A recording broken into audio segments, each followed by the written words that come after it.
你是通过什么途径了解到疫情的？手机、电脑还是报纸上？更多人实际是通过电视新闻了解的吧。而这部剧就要从这条新闻讲起。最近市中心忽然爆发一场流感病毒，主持人采访旁边的病毒学教授如何防范。他说这次病毒传播更快，感染后将出现眼睛变色、咳血，3到4天死亡。为了不造成恐慌，主持人打断了教授，而教授还在说着他的担忧，无奈只能紧急插播一段广告。因为昨晚的新闻，现在很多人都戴起了口罩，而这名女人名叫伊拉，正想着怎样摸鱼，随后去了厕所，在厕所里听到有人咳嗽，出于好心询问着对方，却没有回应。当推开门看见一位女人眼睛变色并咳血躺在那里，女人几乎是逃出厕所，她已经顾不上工作，只想立刻前往学校接她的孩子。可学校已经围满了家长，在武装车上不断下来防护人员。学校内孩子们正聚集在篮球场，随着音乐摇摆。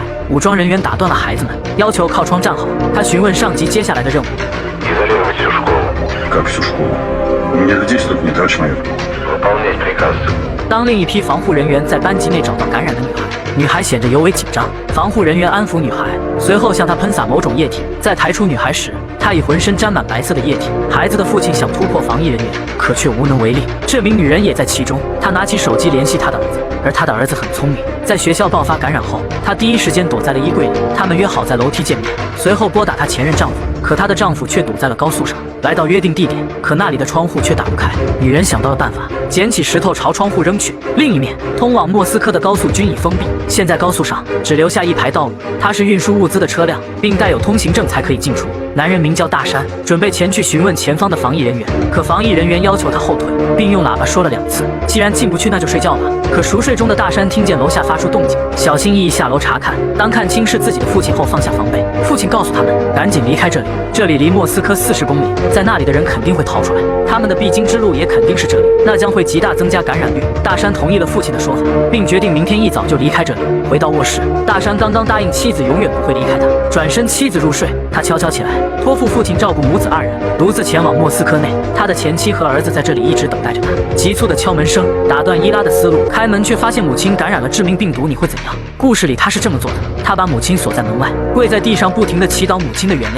而现在整个莫斯科已经距离封城过去了6小时，通往莫斯科的物资车每辆都要进行防疫检查，而他的前任正藏在这辆运输猪肉的卡车上。进入市区内，大山先给了1半钱，这样就会避免司机跑路。当带着他和儿子回到这里，却看到满目狼藉，在集装箱里发现了司机，可以没了呼吸，掏出司机身上的钥匙，身后传来一伙人的叫喊声，很明显，司机刚刚就是被这伙人残害。大山顾不得那么多，启动汽车逃离是非之地。来到高速，防疫人员正检查大山的卡车，当看到副驾女人和小孩后，大山瞬间启动冲破防疫关卡，而防疫人员的枪法并不太准。另一面，大山的现任妻子小美在得知大山前去营救前任，显得很无奈。还在伤感中的她却看到儿子米夏和大山父亲鲍里斯在观察着外面。一伙人进入了大山好友富豪家，他们伪装成防疫人员。当富豪感觉到一丝危险，他拿出与将军的合影，表示自己人脉广。一旁的男人却击倒了他。他们借着防疫人员在抢劫，男人起了色心，盯上了沙发上的孕妇。正当要进一步实施，却被突如其来的枪声所惊吓。随后一把剪刀命中男人的喉咙，击倒他的正是他的女儿保丽娜。而刚刚传出的枪声正是鲍里斯，他看着入侵的人开枪警告，可入侵的人过于自信，在举枪的一瞬间被鲍里斯击中。米夏见富豪家出事，他的心里只有保丽娜，他捡起地上的枪跑了出去。当来到富豪家，只看到入侵的男人倒在了血泊中，入侵的3人已经被干掉2人，而最后1人他怂了，他走进小美的院子，表示自己只想带走他的伙伴。在入侵的人离开后，倒地的富豪被保丽娜用水浇醒。现在他们决定要离开这里，往车上装着物资，可小美坚决要等大山回来才走。正当鲍里斯劝说他时，远处传来汽车轰鸣声，他们以为是那伙人回来报复，正严阵以待。当看清下车的是大山时，众人也放下了警备。小美第一个冲了出去报警大山。现在大山的2个老婆都到了这里，而他们谁也看不上谁。米夏通过望远镜发现了一辆汽车正向他们驶来，而现在那伙人也在开车寻找着他们。当看清前方2人在跑，副驾伸出头扫射着他们。他们一家刚刚经历了抢劫的洗礼，现在准备逃离，以免遭遇报复。而那伙抢劫他们的人也确实在找他们，可找错了村子。男人大山在库房里寻找冬季柴油，他的前妻却因为不适合他们坐在一辆车上而计较大山。心烦意乱的大山疲于应付，拿错了柴油。大山为父亲加进去的柴油无法承受冬季的寒冷，车子行驶一段距离被冻住，他们只能寻找牵引绳，准备把车拖到就近的加油站更换柴油。富豪想到他的后备箱放了牵引绳，可大山的父亲说着话却咳嗽了起来，这让刚刚找到牵引绳的富豪有了另一种想法。他关上后备箱，对大山说忘记拿牵引绳，准备返回去拿。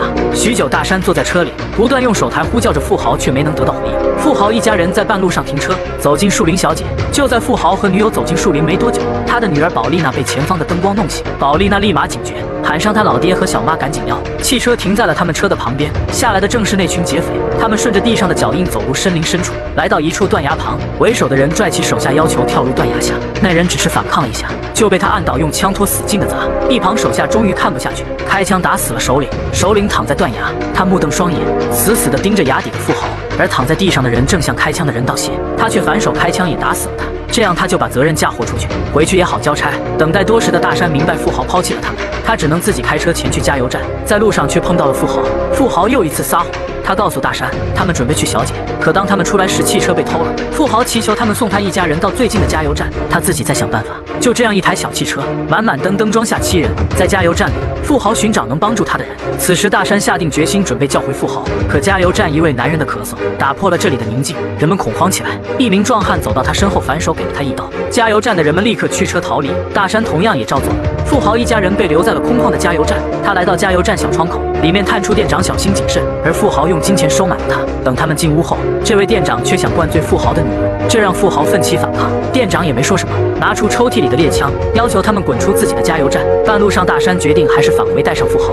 回到加油站，富豪告诉大山他知道哪里有柴油。大山敲响窗户，拿出现金，想买10升油。这时一旁的富豪开枪打坏了房门，进屋内第一件事把之前的怨气撒在了店长身上，而外面小美的儿子正盯着死去的人。他发现那个人并没有感染。就这样，他们开着他的车，装上满满1箱油，再次出发逃离莫斯科。为了避免被病毒感染，他们远离城市的市中心，而前方堵住的路不得不让他们暂时停下。他的左京前妻伊拉要求他去挪车，看着满地的尸体，他与富豪2人小心警惕摸索着打开车门，试着启动汽车。当汽车停下后，后座传来微弱的呻吟，回头却发现一位受重伤的男人。就在查看男人伤势时，冤种男子鲤鱼打挺刺向大山，大山用尽最后一丝力气打晕他。在车里的人看到大山负伤下车，都跑了过来。此时大山因为失血已陷入昏迷，见伤势严重，他们立刻动身寻找暂时的落脚点。在一所房子，他们停下，屋内很久没有生活的气息。大山的妻子小美翻箱倒柜找着能用上的药，可窗外的人影吸引了他的注意。富豪看小美焦急跑出，也跟了上去。小美祈求陌生男人能不能借用针线。陌生男人看着旁边拿枪的富豪，支支吾吾说回屋看看。不一会，小美拿回针线，而他们就算末日逃生，也不会忘记身上带酒。大山的父亲身上带着120度的伏特加，消毒再合适不过了。前妻伊拉为大山缝合伤口，能做的应急措施都做了，剩下的只能靠意志力了。深夜，大山的父亲在房内找到房主酿制的酒，若有所思。转眼众人睡去，却被一阵急促的枪声惊醒。他们聚集在大山旁保护着他。一个背着枪的影子慢慢走进屋内，原来是大山的父亲。他胡乱扣动扳机的走进屋内，现在正发着酒疯。他把发现的酒几乎都喝掉了。这些天堆积在心里的压力，在他儿子倒下的这一刻，他终于承受不住，而劝说他反而让他更为愤怒。他怒斥小美及伊拉2个女人榨干了他儿子的生命，紧接着命令小美自闭症儿子跟他走，他要教会如何做一个真男人。在你劝我闹的情况下，一旁的伊拉看准时机，按到他，把他绑起送到了外面的车里醒酒。这时富豪也回来，他请回一名兽医为大山查看伤势。第2日，小美打开车门，大山的父亲在车里已经醒酒，这回正在忏悔。他不知道昨晚到底发生了什么。当富豪返回来时，却发现他们的车被人翻动，而一旁小美的儿子昏迷不醒。此时富豪已被愤怒冲昏了头脑，来到陌生男人的家，一脚踹开房门。陌生男人上前阻止他们，却被一把推倒。他抱起地上的女儿回到屋内，而屋内全是被感染的人，他们饥肠辘辘多时，正啃食着食物。一名感染的女人拿着斧子朝他们走来，富豪命令女人停下，女人却没有。随后传来枪声。仔细看，男人走进这家医院，他来到约定好的房间，可院长已自杀多时。男人是名医生，他通过电台得知附近一家医院有着能治疗病毒的解药。当到达医院后，医院残破不堪，病房内到处是感染后死亡的人，在窗外能看到当时隔离的人是有多么的绝望。他们认可爬出窗外，也要远离这所医院。男人和同事来到地下室，他们找到了电台里那种特效药，紧接着长途跋涉返回医院，而路上却遇到一伙人。他们齐刷刷地站在桥中央，堵住前方的去路，眼睛南下车查看状况。当他们得知车上装着药物，以为是解药，纷纷上前抢夺。而他的同事也因为劝阻这些人，被男人拿着斧头砍倒，紧接着被人围殴。此时远处有车队前来，车上下来一位女人，她朝着这边一边开枪一边跑来。当这伙人听到枪声，纷纷逃离现场。眼镜男看到同事已经没了呼吸，跪倒在地。女人拽起眼镜男往回走，可一个男人，他悄悄摸索到女人儿子的车旁。小男孩因为惊吓，选择开车门暂时跑开。可当男孩回到马路上时，却发现他们已经走掉。当车队行经过一处防疫站，发现他们正抓着人往客车上装，他们也没有受到任何检查。可通过手台得知，这些人是被送到一个叫做安全营的地方。而老爷子忽然发现他的孙子不见。当把这件事告诉大家后，他的母亲伊拉焦急万分，要求前夫大山开车返回。当他们在返回时，此地早已没了人。伊拉正呼喊着儿子的名字，老爷子通过地上的脚印，很快判断这是孩子的。他们顺着脚印来到一座县城，走入一所医院，每个房间每处角落，他们都不落下的查看。大山走到一间屋子，地上的血液显示未干，这让他感觉到儿子发生了危险。突然手台里传出声音，要他们去后屋集合。当来到后屋，屋外全是尸体，而女人伊拉救子心切，跑出外面翻动着尸体，尝试着找到儿子。他们打开房门，大山跑出劝着伊拉，这些已经被感染的人并不存在他们的儿子。此时天空一架直升机上洒下大量的传单，上面写道已为重灾区的人们建立防疫区，请人们前往。传单上还告诉了他们车站的位置。一群打着防疫的旗号，背地里抹杀整片区域的他们，正在车站内接待着不知情的民众。而眼前的小男孩被假防疫人员追到一栋医院内，他正躲在床下祈祷不被发现，可还是发现了他。男孩慢慢爬出，可拿枪的男人让孩子背对着他趴在地上。就在准备射杀男孩时，被身后的人所救。他是这所医院的医生，正拿掉男人身上的手台，带着男孩逃离此处。医生带男孩回到家中，他召集社区内的人们，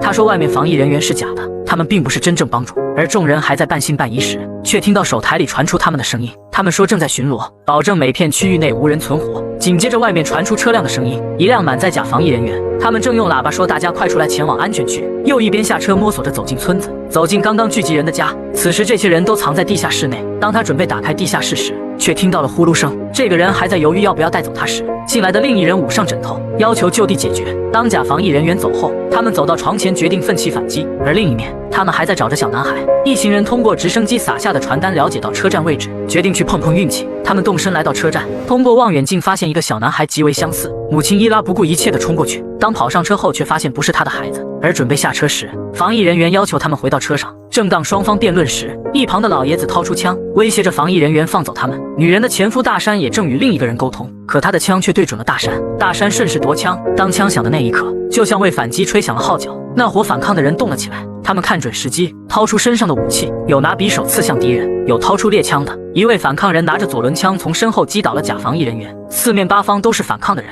这些假防疫人员疲于应付，根本无法有效反击。战斗民族的反抗在短时间内解决掉了这些人。医生叫来伊拉，说他刚刚碰到一个孩子带回了家。深夜，母子团聚，他们在路上彼此告别。一行人还是决定要远离这里，找到人烟稀少的地方。而这时车内大山现任妻子却咳嗽起来，就算下车后仍然持续咳嗽，咳嗽的声音吸引了大山的注意力，急促的咳嗽让他已经咳出血，很明显他中招了。